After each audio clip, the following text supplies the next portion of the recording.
Because now I see you here, gathered. I can either look at you as a bunch of students, or I can look at you as individuals. If I look at you as a bunch of students, I will just see similar things, similarities, same age, same reaction, same kind of thought process. But if I look at you individually, each of you have something to offer. Each of you have certain types of skills and talents that you can bring into the table. And you should be recognizing that, and you should be utilizing that. Because I'm not saying that all of you are equal, but what I'm saying is each one of you are different. And cash on that. Utilize that. Don't compare yourself to others. Don't go by what the trend is saying. Don't go by with all the information that you have been bombarded with that is the right way to do things or think things. Don't go by that. Be your own creation. Utilize your creativity. Because each of you are an individual. Each of you have different types of skills, different types of talents, different types of capability. All you have to do is recognize that, to pinpoint that. Some of you might be good in the future. Some of you might be a great CEO. Some of you might be a great chef. It doesn't matter. As long as you are utilizing your skill, as long as you're utilizing your capability. Because, in long run, when you go into life tomorrow, you at this stage, probably all of you have certain goals, the goals that you want to achieve. You're probably saying that I want to excel in this, I want to become this, I want to become a great banker maybe, I want to become a great CEO in the future maybe. And you make certain goals for yourself. But let me tell you, goal is not the end by itself.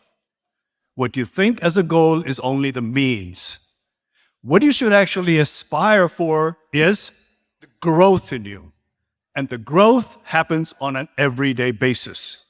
How to grow better, how to be a better person, how to achieve better things, so that ultimately one day you'll be in your goals. Once you have put your goals in place, according to the capacity and capability that you have, on a day-to-day basis, what you should concentrate on is how to grow better. Forget about your goal.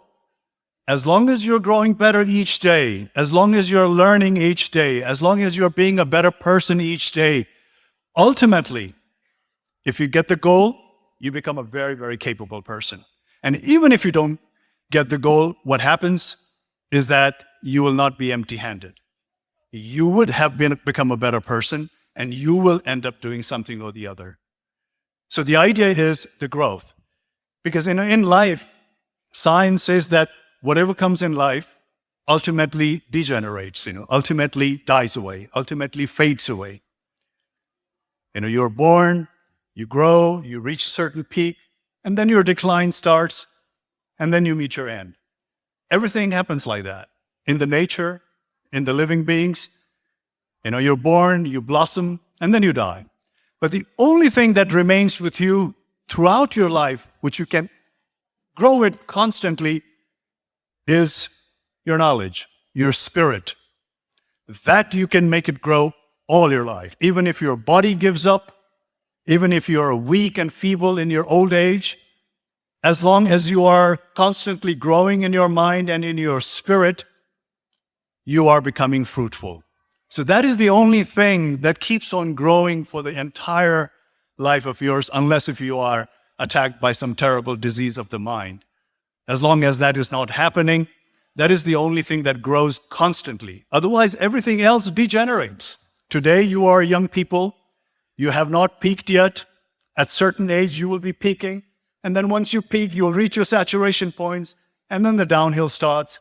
And then the course of the nature takes place.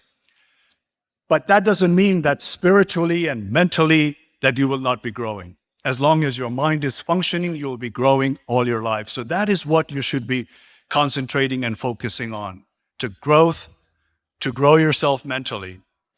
There is a story of this great writer. And this writer says, at one stage of his life, a disease, a fatal, very dangerous disease hits him. And his body becomes very, very weak and he degenerates. So his whole body is not functioning, but his mind is still functioning. And even at that stage, because his mind is functioning, he's willing to grow all the time. He's willing to lift up his spirit all the time. And then what he wrote at that stage was, he says, my hands are weak. Because he's a sick person. He's an old person. He says, my hands are weak, but my writing is strong. He says, I have lost my speech, but my voice is strong. He says, I have diminished, but then he says, I have grown at the same time.